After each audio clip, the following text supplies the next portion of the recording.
Investigation Discovery.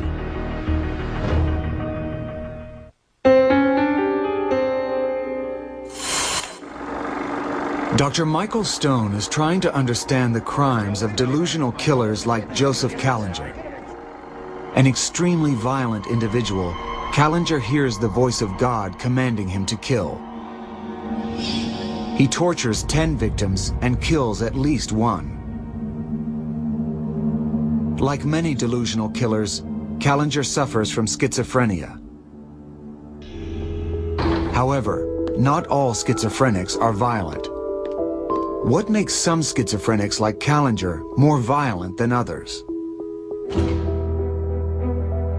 What we're trying to do here is go a step beyond just establishing a relationship between schizophrenia and violence. Professor Robert Shug is a researcher in the Department of Psychology at USC. What we want to do is see if we can focus in upon particular factors that would cause an individual with schizophrenia to be violent. He is studying a group of violent subjects with a mild form of schizophrenia and another condition, antisocial personality disorder. Shug believes antisocial personality disorder may be the factor that pushes many schizophrenics over the edge.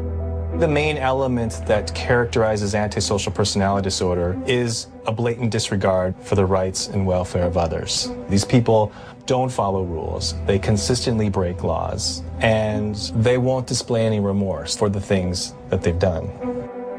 Shug believes subjects with both schizophrenia and antisocial personality disorder are a biologically distinct group prone to violent behavior.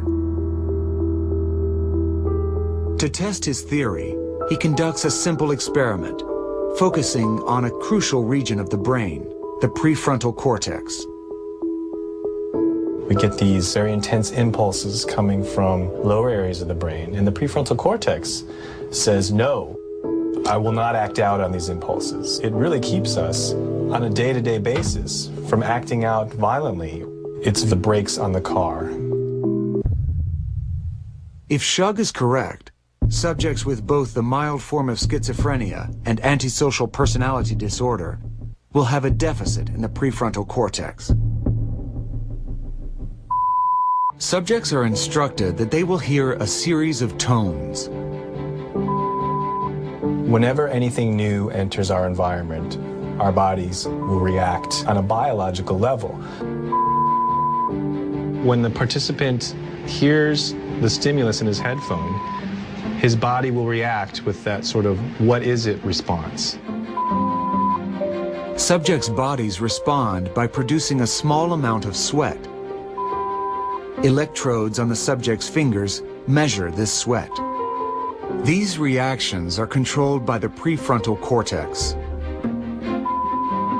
The more a subject sweats, the more activity they have in the prefrontal cortex.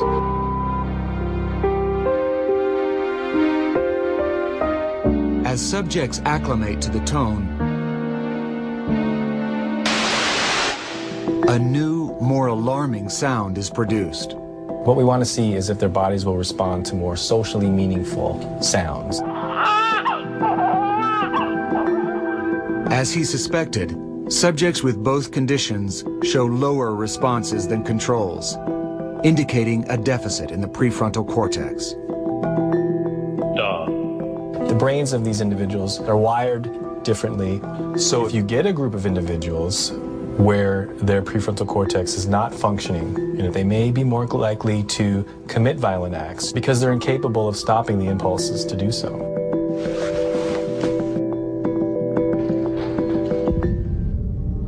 Professor Shug's research offers new insight into what drives violent schizophrenics like Joseph Callinger.